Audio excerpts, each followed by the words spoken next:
Hello friends, फिर से स्वागत करता हूं आपका आपके अपने चैनल सुशांत चेस क्विज में। आज का टॉपिक है इनिशिएटिव फ्रॉम द ओपनिंग्स। एक और नया ओपनिंग देखने जा रहे हैं। व्हाइट से सिसिलियन के अगेंस्ट एक दूसरा लाइन दिखाने जा रहा हूं जो कि सॉलिड प्लेयर्स के लिए ज्यादा सूटेबल है। धीरे धीरे अटैक बिल्डअप होगा और अटैकिंग पोजीशन आएगा। तो जल्दी से ओपनिंग मूव्स पर चलते हैं। E4, C5, इसको C3। इसको थोड़ा सा स्लो लाइन समझा जाता है मेन लाइन के कंपैरिजन में। तो जैसे मैंने बताया कि इस सीरीज में मैं अपने गेम्स के थ्रू ओपनिंग प्रिपरेशन कैसे करें उस पर डिस्कशन कर रहा हूं। इस गेम में थोड़ा सा टाइम को कैसे यूज करें, टाइम को रिकॉर्ड कैसे करें, उसके बारे में भी कुछ डिटेल्स बताना चाहूंगा। ये मेरा काफी पुराना गेम है, 2012 में खेला हुआ गेम है। और आप देख सकते हो, देखिए पुराना सा स्कोरशीट है काफी, और इसमें मैंने टाइम किस तरह से रिकॉर्ड किया है उसके बारे में बताऊंगा। तो जनरली क्या होता है, लोग क्लॉक टाइम जो है उसको रिकॉर्ड करते हैं हर 5 मूव के बाद या 10 मूव के बाद, या फिर कोई प्लेयर्स ऐसा करते हैं कि जहां पे ज्यादा देर सोचा है वहां पे टाइम रिकॉर्ड करते हैं। तो सबका थोड़ा सा अपना तरीका होता है। हर मूव पे टाइम रिकॉर्ड करने में टाइम थोड़ा सा वेस्ट भी हो सकता है, कुछ लोग पर ये भी करते हैं। तो मैं जनरली अपने गेम्स में ऐसा करता हूँ कि जहां भी ज्यादा टाइम यूज किया है उस जगह पे टाइम को रिकॉर्ड करता हूँ, या तो फिर जहां मुझे लगता है कि क्रिटिकल पोजीशन था वहां पे टाइम रिकॉर्ड करता हूँ, ताकि पता चले बाद में कि यहाँ पे ज्यादा सोचना चाहिए था, या तो फिर मैंने ओवर थिंक कर लिया, मूव्स बार बार देखे होंगे, जो भी रीजन है।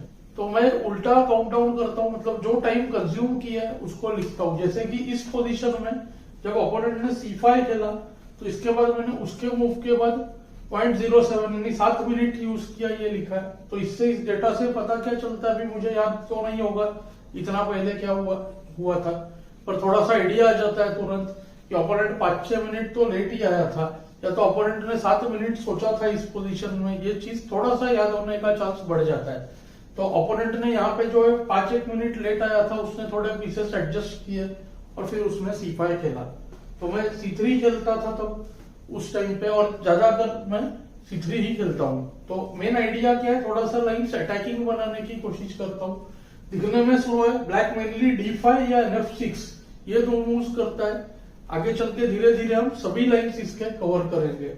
NF6 के बाद जनरली मैं E5, ND5, D4, C takes D को NF3 करके गैम्बिट स्टाइल में खेलना पसंद करता हूं। तो उसके बारे में हम बहुत जल्द डिस्कशन करेंगे।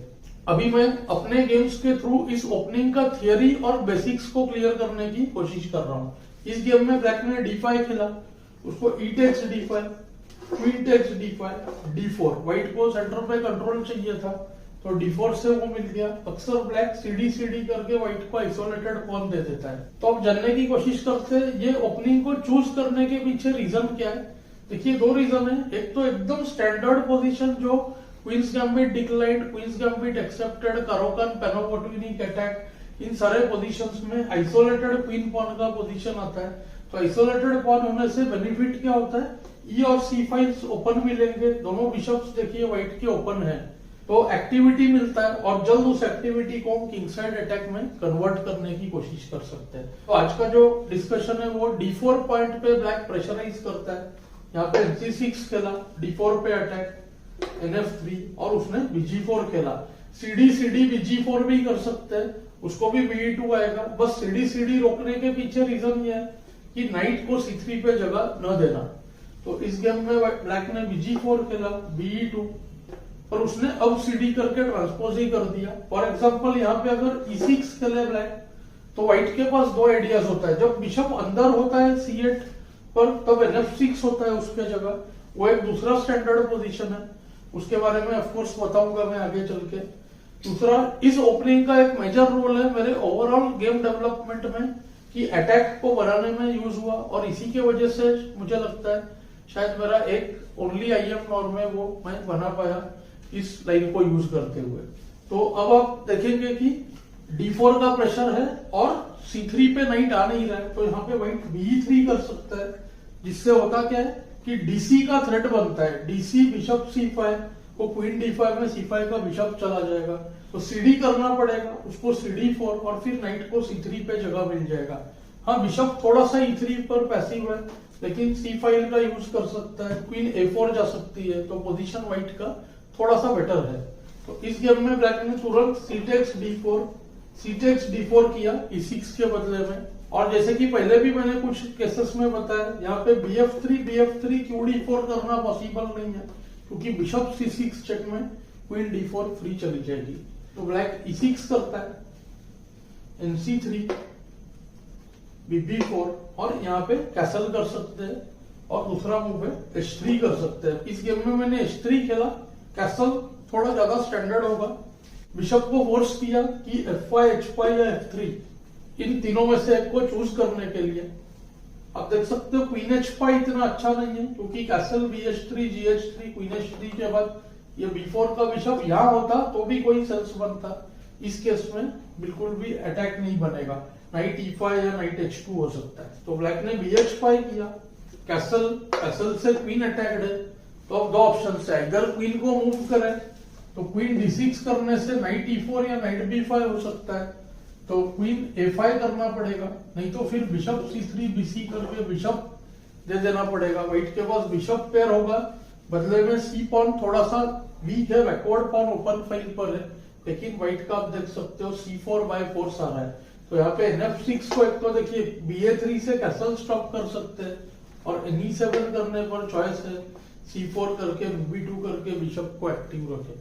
तो ये पोजीशन जो है आप कह सकते हैं व्हाइट का एटलीस्ट स्लाइटली बेटर है। गेम में ब्लैक ने क्वीन A5 किया, नाइट पर अटैक पहुंच जाने वाला है।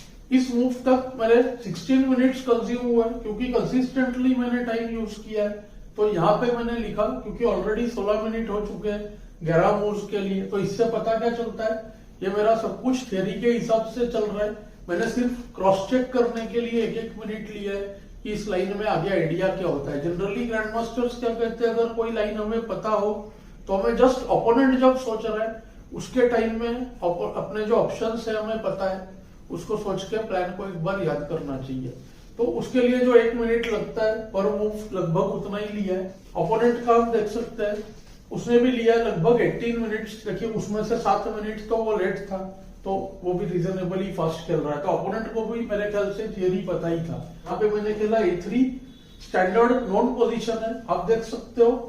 NF6 करने पर एक अलेखाइन का गेम मैंने लेसन 558 में डिस्कस किया है, पूरा प्ले उसी के तरह है। तो यहाँ पे 8 takes B4, क्वीन A1 के बाद D5 हो सकता है, नहीं तो नाइट D2 करके D5 करना चाहिए, ED से E5 ओपन हो जाएगा, और फिर नाइट D2 नाइट B3 में क्वीन ट्रैप का थ्रेट आ जाता है। उस गेम को आप डिटेल में जरूर देखें तो आपको पता चल जाएगा। तो यहाँ पे बिशप C3 BC ये करना जरूरी है, और यहाँ पे मेरे ख्याल से ब्लैक ने NF6 या NE7 करना ही चाहिए। C3 का पॉन छोड़ना लेकिन अराउंड 1800 रेंज के प्लेयर्स के लिए बहुत मुश्किल होता है। ये जो अपोनेंट था उसका रेटिंग अराउंड 1830 के आसपास था, तो उसने इस पॉन को एक्चुअली ले लिया, थोड़ा दूसरे तरह से लिया। सबसे पहले हम देखते हैं, तुरंत QC3 करना बिल्कुल अच्छा नहीं है। A3 का आइडिया क्लियर होता है कि BD2 को क्वीन को A3 पे जगह नहीं मिल रहा है, यानी QB2 फोर्स्ड, QB2 को RB1, उसको क्वीन टेक्स A3, और यहाँ पे बहुत ही स्ट्रॉन्ग मूव है, पहले D5, E takes D5 force करे, और अब आप देख सकते हो रुक B7 के बाद बहुत सारे प्रॉब्लम्स है। एक मेजर थ्रेट है NF6 को ND4, C6 अटैक, BE2 को क्वीन E2 चेक होगा, और आप देख सकते हो कि BB4 का भी कुछ लाइंस में थ्रेट बनेगा। स्पेशली देखिए अगर नाइट E7 पे हो तो भी ND4 का आइडिया यूज कर सकते हैं, ताकि BB4 इस नाइट को डिफ्लेक्ट करते ही BB4 हो सकता है। तो इस गेम में ओपोनेंट ने पॉन को दूसरे तरह से लिया, bishop F3, bishop takes F3, और उसको उसने खेला क्वीन C3। देखने में क्या लग रहा है, F3 के नाइट को लेने से वो एक वेरिएशन में चेंज हो गया, BD2 को क्वीन टेक्स D4 हो जाएगा, तो सेंटर पॉन चला जाएगा। लेकिन एक्चुअली व्हाइट का जो बिशप है E2 से F3 आके इंप्रूव हो गया। H5 का बिशप इस नाइट के लिए देना इतना अच्छा नहीं था। इस पोजीशन में मैंने सबसे पहले टाइम कंज्यूम किया, अराउंड 9 मिनट्स यूज किया मैंने, क्योंकि मुझे अभी ऑलरेडी लग रहा था कि पोजीशन व्हाइट का बेटर होना चाहिए, डेवलपमेंट ज्यादा है, सारे पीसेस ओपन है, रूक, बिशप, क्वीन, सब ओपन है और ब्लैक का किंग सेंटर में है, तो ब्लैक के अभी 2 पीसेस डेवलप होना बाकी है। देखिए हमारा भी है, लेकिन हमारा डेवलपमेंट जो हो रहा है टेम्पो के साथ, गेंद के साथ हो रहा है। तो यहाँ पे मुझे देख के ही लग रहा था शायद कॉम्बिनेशन होना चाहिए, तो मैंने जो हमने इंडिकेटर्स ऑफ अटैक सीखा है उसी को यूज करने का ट्राई किया, और मेरा फर्स्ट जो ऑब्वियस कैंडिडेट था D5, वो हो भी रहा है यहाँ पे। चलिए देखते हैं क्या होता है। सबसे पहला पॉइंट ये है कि देखिए A1 का रुक हैंगिंग है, पर रुक देना यहाँ पे बड़ी बात नहीं है, क्योंकि फुल रुक तो जा नहीं रहा है। क्वीन टेक्स A1 और D टेक्स C3, आप देख सकते हो BC6 ब्लंडर है, BC6 चेक में 8 का रुक चला जाएगा, तो इधर रुक D8 करना पड़ेगा या तो फिर 97। दोनों ही केस में आप देखोगे रुक D8, BC, rook takes D1, उसको B8 क्वीन चेक, रुक D8, बिशप C6 चेक। ये पोजीशन देखते ही पता चल रहा है कि पोजीशन तो देखिए ऑलमोस्ट लूजिंग है।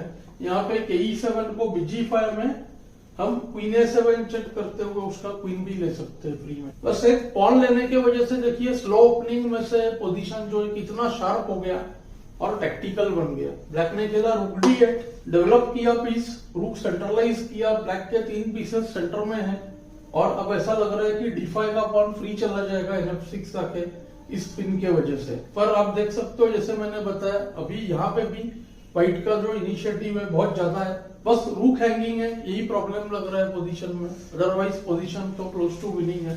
तो यहाँ पे मैंने वापस टाइम यूज किया, अराउंड 22 मिनट्स यूज किया। तो यहाँ पे मेरा देखिए क्लॉक टाइम पहले 16 था, फिर 9 यूज किया, 25 और फिर 22 यूज किया, यानी 47 मिनट्स मैंने यहाँ तक यूज कर लिया है इस पोजीशन में, इस मूव के बाद। तो कैलकुलेशन क्या किया, मेरा सबसे ज्यादा जो टाइम चला गया मैं आपको बताऊंगा किस जगह पे। D takes C6, rook takes D1, rook takes D1, रुक D1 में इतना टाइम नहीं गया, 3-4 मिनट लिया होगा, क्योंकि अभी पहला प्रॉब्लम क्या है, CB आने वाला है। तो क्वीन A1 का इतना टेंशन नहीं था, ये मैंने देख लिया था कि क्वीन A1 को CB, उसको क्वीन E5 फोर्स्ड, और यहाँ पे 3-4 तरीके जीतने के, सिर्फ एक नहीं है। एक तो है देखिए G3 थ्रेट बिशप F4, तो G3 को QB8 जाना पड़ेगा, बिशप F4 E5 इस तरह से, नहीं तो और डेंजरस है बिशप C6 चेक, KE7, रुक D7 चेक, KF6। यहाँ पे एक इंटरेस्टिंग ऑप्शन रुक D8 है, पर मुझे लगता है बहुत स्ट्रॉन्ग है बिशप E3। 2 डेंजरस थ्रेट्स है, एक है BA7 से B8 कराना, और दूसरा BD4 में इस क्वीन को हम पिन करा रहे हैं। तो queen A1 check, KH2, queen E5 check, G3 के बाद भी जो है व्हाइट विनिंग है। और तीसरा ऑप्शन है यहाँ पे डायरेक्ट BE3 करना, वो भी बहुत स्ट्रॉन्ग है। थ्रेड BD4 में G7 अटैक और BC6 चेक को होल्ड कर रहे हैं, शायद सबसे स्ट्रॉन्ग इसमें से BC6 है। तो इसका मतलब ये तो कंक्लूड हो गया कि A1 नहीं ले सकता है, तो B टेक्स C6 फोर्स्ड। और यहाँ पे थोड़ा सा टाइम मेरा गया था मूव रुक B1 ढूंढने में। रुक B1 में ज्यादा टाइम नहीं गया होगा, क्योंकि रुक B1 में देखिए 2 थ्रेड बन रहे हैं, रुक B8, यानी मैंने NE7 और NF6 को स्टॉप कर दिया। तो कंपेंसेशन कैसा है इस पोजीशन में, ब्लैक के पीसेस फ्री नहीं होने दे रहे हम, और डबल बिशप का और डबल रूक्स का इस किंग इन द सेंटर पे बहुत हमारा प्रेजेंस बन रहा है। क्वीन अकेले होने की वजह से क्या हो जाता है, क्वीन का प्रॉब्लम, एक ही पीस है तो हर जगह पे वो एग्जर्ट नहीं कर सकती प्रेशर, क्योंकि ओपोनेंट के पास ज्यादा पीसेस है। तो 2 पीस 2 अटैक लेंगे तो क्वीन का सपोर्ट तो एक ही आएगा, ये एक मेजर प्रॉब्लम है क्वीन के साथ। तो queen is not a good defender, ऐसा हम कह सकते हैं। तो यहाँ पे क्या हो गया, अब F6 नहीं, NE7 नहीं, तो ब्लैक ने यहाँ पे BB2 का थ्रेट है, G7 जा रहा है, तो ब्लैक ने खेला F6। यहां तक मुझे ज्यादा प्रॉब्लम नहीं हुआ, पर अराउंड 5 मिनट तो मैंने यही लगा दिया। शायद कोई स्ट्रॉन्ग प्लेयर बहुत जल्दी इसको इंट्यूटिवली ढूंढ सकता था, सोच के कि नहीं ये तो विनिंग ही होगा, कर लेते हैं। पर मैंने यहां तक कैलकुलेट कर रखा था, क्योंकि देखिए रुक B8 चेक, KF7, रुक B7, KG6 इतना पसंद नहीं आ रहा था मुझे, ऐसा लग रहा था थोड़ा चांस दे रहे ब्लैक किंग को। तो मैंने यहाँ पे ढूंढा रुक B7, और रुक B7 को थोड़ा देर बैठ के इमेजिन करते ही मुझे समझ में आ गया कि अब ये तो पोजीशन विनिंग है। लेकिन क्योंकि अब देखिए ब्लैक के पीसेस फ्री नहीं हो रहे, प्रॉब्लम क्या है, NE7 करने से रुक B8 चेक, KF7, रुक takes H8, 2 rooks plus bishop for queen, जो कि मटेरियली बहुत ज्यादा है, तो NE7 का ऑप्शन चला गया। अब करेगा क्या, क्योंकि बिशप B2 का थ्रेट है, C6 को पकड़ के रखना है, तो बिशप B2, क्वीन C5, रुक C1 आ रहा है। और जैसे कि आप देख सकते हो इधर ने खेला G6, थोड़ा बता देता हूँ आगे का, बिशप B2। अब यहाँ पे अगर क्वीन A5 करे तो आप देखो instant lost, bishop C6 check, king F8, ये पोजीशन तो गॉन ही है। यहाँ पे एक स्ट्रॉन्ग मूव है रुक D7, थ्रेट रुक B8 मेट। तो BB2 को अपोनेंट ने खेला QC5, उसको आया रुक C1, और सेम आइडिया यहाँ भी हो रहा है, क्वीन A5 करते ही bishop C6 check, king F8 को इस बार और भी स्ट्रॉन्ग मूव है BB5, रुक C8 का वेटिंग थ्रेट आ रहा है, क्योंकि NE7 करते ही बिशप F6, नाइट और रुक दोनों अटैक हो जाएगा, BE7 के बाद टोटली लूजिंग। यहाँ पे अपोनेंट भी समझ चुका था कि पोजीशन लॉस्ट है, तो उसने queen C1, bishop C1, C6 pawn नहीं दे सकता था तो क्वीन दे देना पड़ा, और बस थोड़े ही और मूव्स में मैं जीत गया। चलिए गेम को कंप्लीट कर रहे थे, ब्लैक ने खेला C5, तो गेम में यहाँ पे BC6 भी कर सकता था मैंने पहले खेला bishop E3, C4, bishop C6 check, king D8, उसको बिशप C5, C3, और यहाँ पे BD6।